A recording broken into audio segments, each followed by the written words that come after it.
In today's video, I carry out a dream 5-figure detail on this one-of-one Porsche 911 GT3 Touring. You will see some of the worst OEM factory defects I've ever seen. Then, I wash a car. Paul does some PPF. Wait, Paul is back? I find the greatest glass cleaner I've ever found. And don't forget about the cinematic shots. Oh, the cinematic shots. Alright, let's get into it.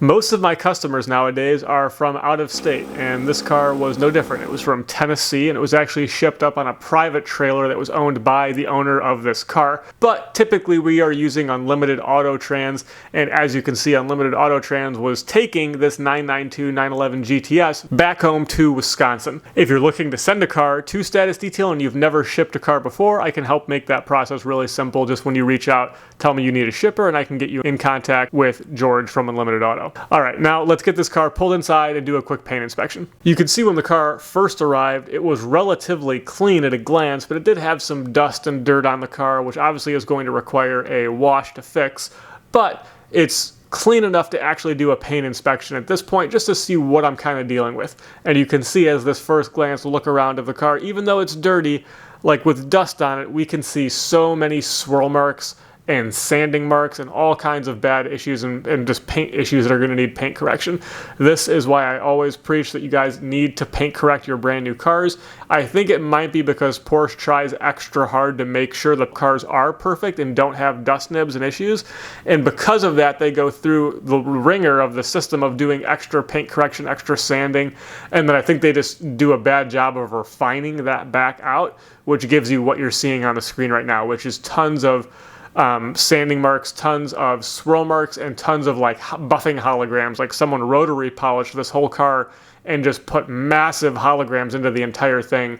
Thankfully, the majority of these issues are not very hard to fix. You just have to have the right process and know exactly what you're doing. So we're going to show that later in the video. When a car comes to Status Detail for a 5-figure detail, it always gets 2 washes. When the car first comes, it gets a wash. Then I do the paint correction process, and then after that paint correction process, I'm actually going to wash the car a second time. Now, as you saw, when the car first arrived, it was relatively clean, but I want all the dust, all the stuff off the car, and if the car is rough or the paint feels a little rough, we also clay bar the car at this stage. When I'm doing the washes at this stage and my next wash coming up, in both of those situations, I'm using really, really strong soap dilutions, meaning I have like really undiluted soap. It's almost straight soap sometimes, depending on what the car might need.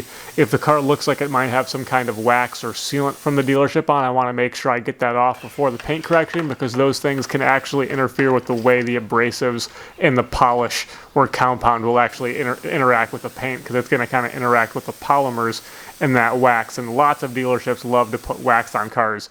It's one of the reasons we tell them not to touch it at all, because we don't want them to put any of that weird stuff on the car. A good way to mitigate this kind of stuff is just to use incredibly strong soaps. One of the soaps I tried out recently was Green Star from Koch Chemie. I'm not sure if I'm pronouncing their name right, but I've been trying more products from them, and I'm actually going to be adding some of those products to my car care store soon. But they definitely make some cool stuff, and Green Star you can run really undiluted in a foam can, and it foams really well, and it's pretty great at stripping all the crap off a car to make sure that you have a pretty naked, bare paint to start your paint correction process. And even though I haven't paint corrected the car yet, I still treat this first wash kind of like a prep wash for PPF. I'm trying to blow all the stuff I can out of all the little nooks and crannies and crevices and light and the doors and the mirrors and everything. And you can't over prep a car for that kind of stuff when it comes to dust and PPF installation.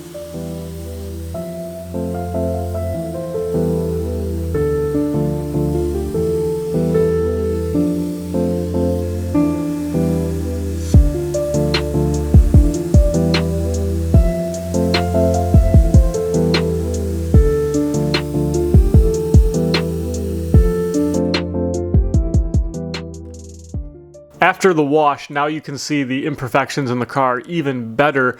The main issues we're dealing with here are swirl marks and holograms. There are a couple sanding marks on the car, but as I previously mentioned, all of this is very easily fixable by a person who is trained and understands the paint correction process. The most important thing for people to understand who are buying Porsches that look like this is to never ask the dealership to attempt to fix it. The dealership does not have the products, the tools, or the knowledge of paint correction to fix this correctly.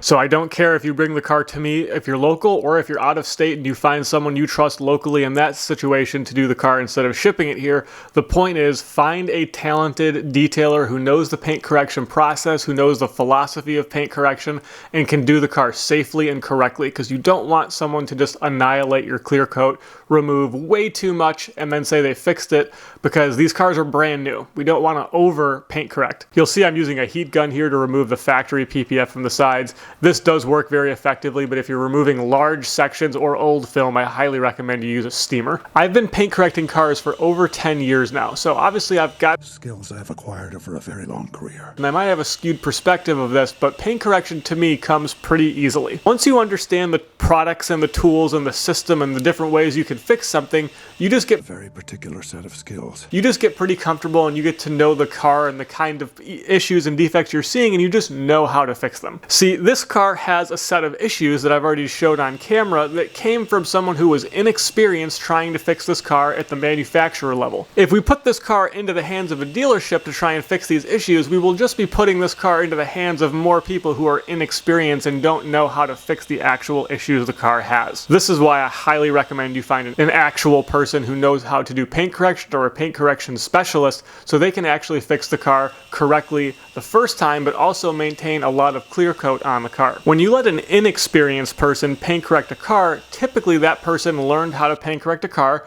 and they use that one system they learned how to paint correct the car. They use that one system to paint correct every kind of defect and issue that will happen on any car with soft paint, medium paint, hard paint, sanding marks, etc. All of it is going to have a one solution system that they learned. When you give the car to a paint correction specialist, they will treat every panel and every defect as a unique issue, and they will fix that with a very specialized approach to each problem. When you do that, you maximize the amount of clear coat that remains on the car while also fixing the problem very precisely and maximizing gloss while not putting swirl marks or holograms back into the car. The original person at the manufacturing level that tried to fix whatever defects the car had probably fixed the defects. We are not seeing the defects they saw. We are, however, seeing the holograms that they put into the car in the process of trying to fix it. So we just swapped one kind of defect for a new kind. That also means it's very likely that the person at the manufacturing level rotary polished the entire car and already potentially removed a lot of clear coat. So if we put the car back into the hands of a dealership and more inexperienced people who will almost guarantee to use rotaries and compound to fix all of these things, they're just going to remove more clear coat. You always have to keep in mind clear coat depth when you're doing paint correction. If anything, it's the most important thing, because sometimes we don't actually remove all the defects if we actually feel like we're removing too much clear coat. So how much clear coat you have is more important than how many defects you get out, because if you get all the defects out and run out of paint, well, you failed and you end up at a body shop. After the paint correction stage, there's always dust. Literally dust everywhere. It's these little tiny specks. They hide everywhere. They get over the entire car, but especially in like all the jams, like when you zoom in, like dust everywhere in there. And whenever there's dust in places like this, there's also dust all over the floor. That's why I always wash the entire floor of the shop before I do the actual paint protection film as well. Now this rinse stage can be multiple different things. It's kind of a modular setup. It can actually be just a rinse, which is what it was in this case. It can be a foam and a rinse if I think that's actually going to be beneficial, because there's a lot of dust. And if it's real bad, I'll actually do a full wash. Like I'll foam it, wash it with agitation, and then dry the car after that. If I have to use compound, I usually use agitation. If I use just a polish like CarPro Reflect, I typically just do a rinse or a foam and a rinse. The most important thing at this stage, as you're seeing here, is I'm blow drying everything. I really don't want to scratch the car. I don't want to accidentally cause any swirl marks in the drying stage, because we just went through that painstaking process of making it perfect. So I try and blow dry everything, pull it inside, and now I'm ready for paint protection film. Wait a second, whose arm is that? Is that Paul? Paul's back! Well, not exactly. Paul is still in California as far as I know. This video was from July 2023, so obviously I have a pretty big backlog of videos. You know, this car is really awesome. We've just been making videos of cars that are a little more current, and that's also given us an opportunity to kind of introduce you guys to Obed, who is my new employee who's been with the company for a little while now. This video obviously is kind of old, but this is an awesome car, cool story. Obviously, we still want to tell these older stories. So whenever I do an older video, if Paul is in it, you'll know it's a car I filmed a while ago. And if you see something more current, you'll usually see Obed in that video. It's been really cool experience for me to edit this video, though, because in this time frame, in 2023, I was heavily reliant on Paul to help me with PPF because I was still learning a lot. And fast forward to right now in real time, 2025, I am very, very good at PPF now, and I just do a lot of things differently. So it's pretty fun for me to watch these old videos and see how Paul did things, and then see how I do things, and then see how Status Detail as a company has really progressed through the PPF journey and kind of how we do cars nowadays. Heating is such a big part of paint protection film. And it's just like you have to heat so many times. You know, lots of installers heat cars and then they kind of are just done. I heat cars 1 or 2 times after I initially install every panel, but then I typically heat 3, 4, 5 more times over the course of like 2 or 3 more days towards the end of the process. I'm like really, really crazy about heating because heating makes the film really durable. So especially when you're wrapping to the extent that we're wrapping things and really going the extra mile to hide all the edges, those edges are going to want to lift back. So if you heat them really, really well, they won't want to lift back. So heating is a really, really essential, important part, but it's also a little bit of a scary part because when you're really heating a lot, the more you heat, the better the durability gets, but the more you heat, the more likely you are to burn the film and ruin it. If you do that, you got to tear the whole thing off and redo the entire panel. You'll see on the door here too, I'm highlighting another seam. That was something that Paul did where it was seamed on the top. And that was before we got into the berthing method, which we kind of got forced into learning together on some of the Ferraris because those mirrors are so low on the car, you just kind of have to berth them. And once I got really, really good at that, I started doing it on all the cars.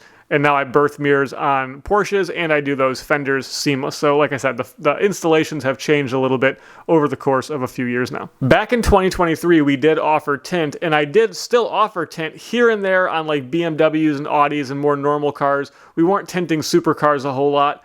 Just lots of liability in tinting some of these really expensive cars.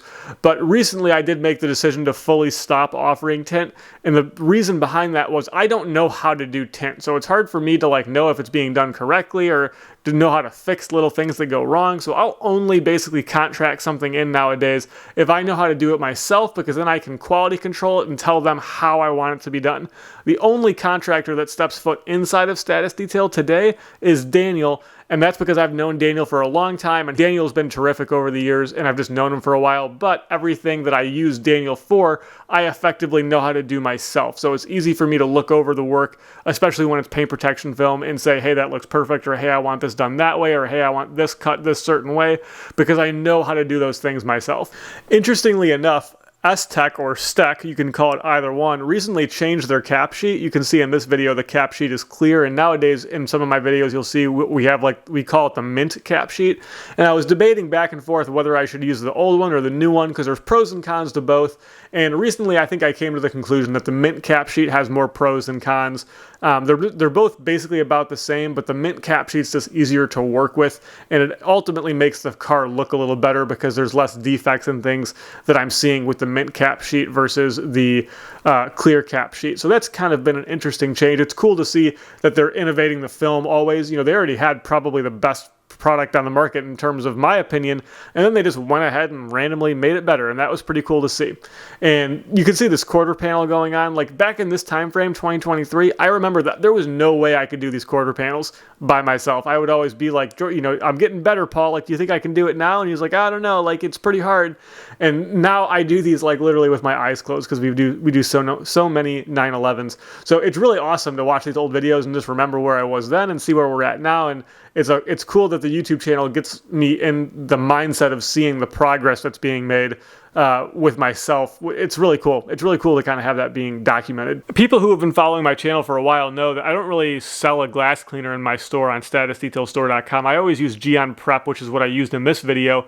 And sometimes I use even like C2V3 or Geon Cure, something like that. I have a whole video on this if you want to check that out. Recently, I did a car for a guy who had a M4 comp, really nice guy, big fan of Obsessed Garage, lots of my customers are, and he had bought, I believe, from Obsessed Garage. The glass cleaner from Built Hamber is the most ridiculous thing I've ever used. It's so good that I'm actually going to start stocking a glass cleaner, which if you watch that video I made about why glass cleaner is stupid, I take it all back, every word!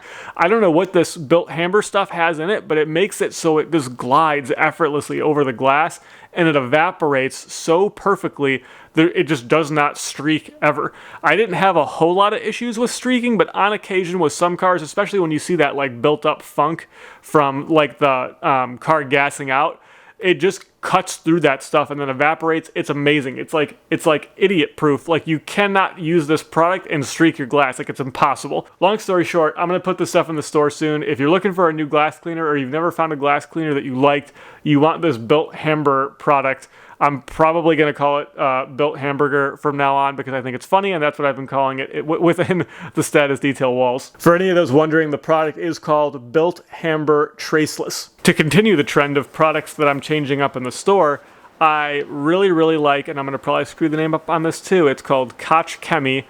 They make the Green Star product, I think I mentioned earlier in this video, which is something I use now for like pre-foaming on cars, which works really, really well. But they also make a product called POL STAR. Very easy to confuse these two because they both have green labels on them. Most of their things are color-coded, but these both have green. POL STAR is for like Alcantara and leather, and Green Star obviously is like kind of more of like an APC, but works as a snow foam. From my experience so far, I do like Green Star better than Geon Leather. It's actually not even close. I think Geon Leather is a great product. I've been using it for a very, very long time, but they recently changed the smell of that product, and I no longer like the way it smells. I think Green Star smells really good, but what's way more important than smells is Green Star just cleans better. It's just actually way better at cleaning, and it's pretty remarkable on how well it works on Alcantara. It's actually advertised on the bottle for working on Alcantara, which is an interesting thing. More interesting than all those things, it's a concentrate and it's cheaper than Geon Leather basically. So you can make like a lot of bottles of this stuff compared to the undiluted, just like ready to use version of Geon Leather. So it's better value, better cleaner, better all purpose for Alcantara and leather. It's just a better all around product. That's going to be in the store soon too. I highly recommend you check that one out. This car was delivered at the Atlanta Porsche experience, and he got to drive some really awesome cars and do the whole Atlanta delivery experience, but they also told him this was the highest option GT3 Touring they had ever seen. You can see it's got leather vent slats. It's insane. It's got leather around the mirror area. It had leather everywhere that you could ever imagine. It has that cool carbon fiber thing on the back of the seat, but the back of the seat's also leather. Leather floor mats. It's got a metal badge also on the floor mat. Like, just everything you can imagine, guys. Leather. Leather around the air conditioning vents here. Leather around the sport chrono. Leather around the steering wheel. Even leather on the key, which is something personally I had never seen before. Are you still watching this video? It's over. I mean, if you're still watching the video and you're new to the channel, you should probably subscribe to the channel now. Go.